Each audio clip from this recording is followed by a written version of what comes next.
Hello everybody and welcome. My name is Hazim and I'm going to be comparing my non-literary and literary work. My non-literary work is a show called Cyberpunk Edgerunners, and my literary work is the novel 1984 by George Orwell.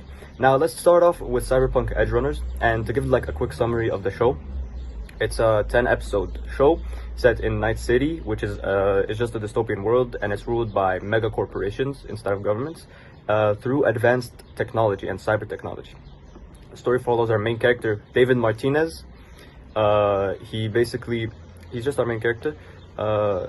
He loses his mother and he's forced into a life of crime to survive in the very harsh environment of the city. He obtains an illegal cyberware called the Sendavestan and he installs it in himself. And after that, he joins a group of mercenaries and criminals called the Edgerunners. He climbs the ranks, he gains power, he loses humanity because he keeps adding cybernetic implants, and he falls in love with a girl called Lucy, and that is a very big plot point in the story. Lucy is a skilled net runner, basically a hacker, who dreams of escaping Night City actually, and going to the moon. Despite like David's efforts to protect Lucy from Night City, he's destroyed by Night City, and he dies in the end, and he could not fulfill Lucy's dream. And so now on to our purpose / main idea. Cyberpunk, it explores the cost of living in like a hyper-globalized capitalist dystopia. It criticizes dehumanizing effects of technological advancements, which can be related to real-world problems today, about how many people are losing their creativity through the use of AI. And it also talks about the inequality created by corporate greed and globalization. We see a lot of different classes in the show, and you have all of these corporations that rule everything. The rich just get richer and the poor, they don't get anything. And we also have the illusion of free will when the world is dominated by these mega corporations that control everything. You actually have zero free will, you just feel like you do. And we already said it's set in Night City, but Night City is special because it has a lot of different cultures, a lot of different classes, and it has the most advanced tech out of any in the entire world in the show. And specifically the poor in the city are like trapped in this system that objectifies their bodies and minds and relationships to try and survive. And so we have our themes. The first theme is globalized corporate control, where the world, as we said, is not controlled by any governments. It's controlled by like these mega conglomerates, these like super rich corporations. Like in the main show, it's called Arasaka. It controls everything. This company controls everything. And we also see how tech is everywhere because of Arasaka, but it's only beneficial to the rich. It only benefits the rich. The poor, they actually have to use the tech to survive, but if they use more tech, they lose their humanity as well. And it shows like a world where even though globalization connected everybody, it sounds like a good thing, but it's still not a good thing because all the power is given to the top 1% people. And so we see like evidence of this in episode 1. David is actually expelled from an elite school, even though he's really smart because he just doesn't have the money to pay. And in episode 6 to 10, the very ending of the series, where David actually gets hired by Arasaka, the mega corporation, and basically they use him as a sort of lab rat and do experiments on him, and they don't care about him at all. And we even have a quote from episode 6 where a character called Maine says, "You were born a runner, you don't belong in their world." Basically meaning that David cannot ever reach the level of the high rich people in Arasaka and the elites in 1%. And now we have our second theme, the loss of humanity through technology. So cybernetic implants in the show and in the world itself, they're super necessary to survive because you have to upgrade and you have to get with the times. But the more you upgrade, the more you actually lose your humanity, and you run the risk of going into something called cyberpsychosis, which means when you have too many cyber implants, your brain starts to go crazy and you start seeing things and you just go insane.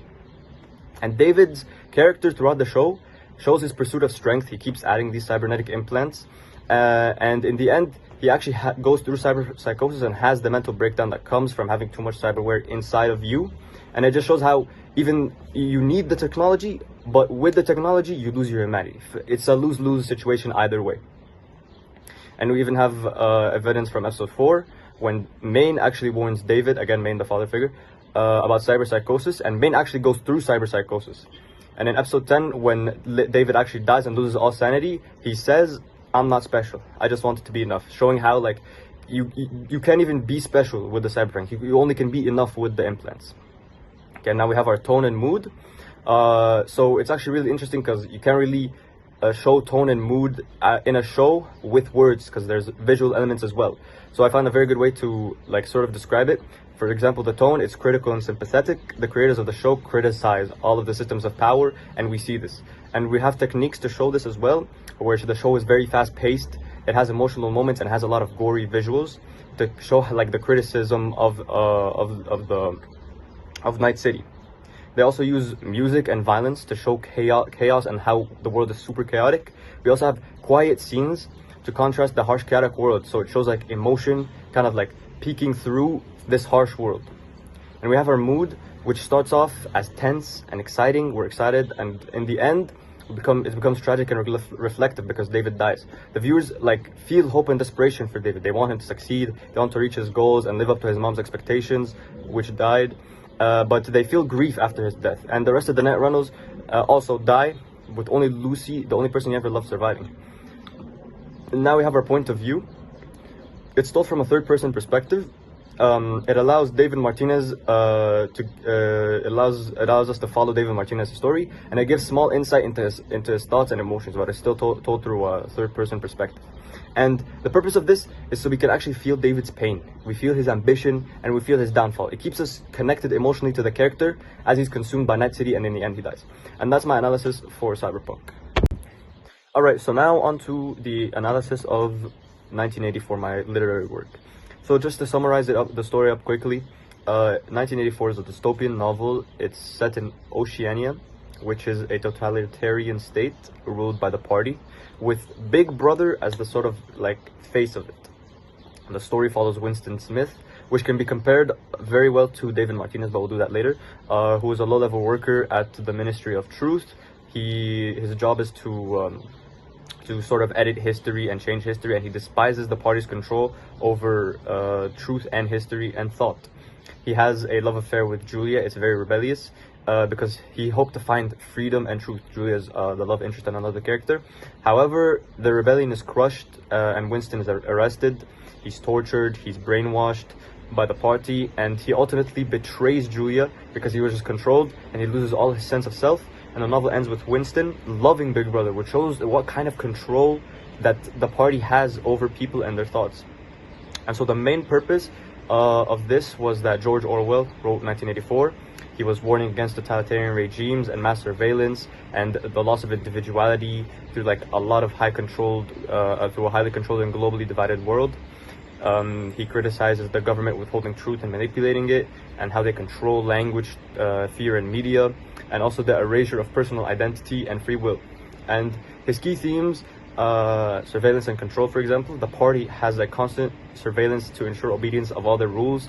There's telescreens that watch everyone, and even thoughts are controlled by the thought police. And you have quotes like, "Big Brother is watching you," and "Thought crime does not entail death. Thought crime is death." All of these show how you're being controlled like it's an insane control over you. You can't even think for yourself. We also have theme 2, loss of individuality and free will, where citizens lose their names, they lose their emotions, and Winston's love for Julia is actually a rebellion to this, but even that is destroyed in the end. And there's also a quote, "If you want to keep a secret, you must also hide it from yourself." And then there's another quote, "They can make you say anything, but they can't make you believe it," showing just how like there's no free will at all and how nobody's individual at all. We have our tone and mood as well. Our tone is warning and analytical. Orwell does not sugarcoat anything. He shows instantly how he's very critical of these regimes and shows how there's really no happy ending to this. And we also have our mood, which is oppressive, hopeless, and tense. From the first page, we feel trapped in the system that the citizens have been trapped in for a long time. We have, for example, the first line ever. "It was a bright, cold day in April, and the clocks were striking 13. It just feels like it's controlled. It feels like this line was edited and controlled and written like just to say this exactly. And we also have our point of view. It's told in the third person, limited as well. It focused solely on Winston Smith only. We experience the world as he perceives it.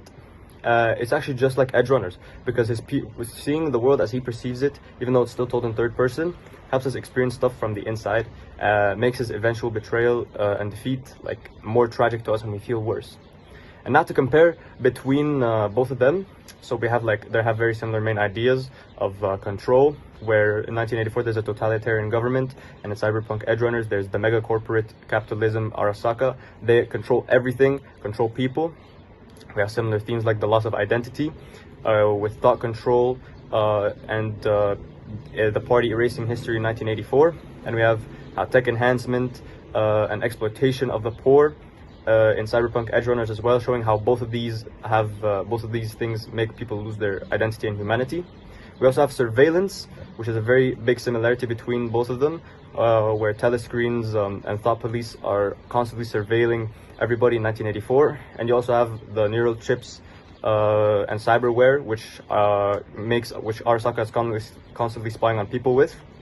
We have a very, very main theme called rebellion and failure, which is Winston and Julia's love, which fails actually because Winston gets arrested by the party. And we have David plus Lucy's dream and love, which ends in tragedy actually because David dies and he could not fill both of their dreams of escaping Night City. He gets swallowed by Night City. And yeah, that's the full comparison.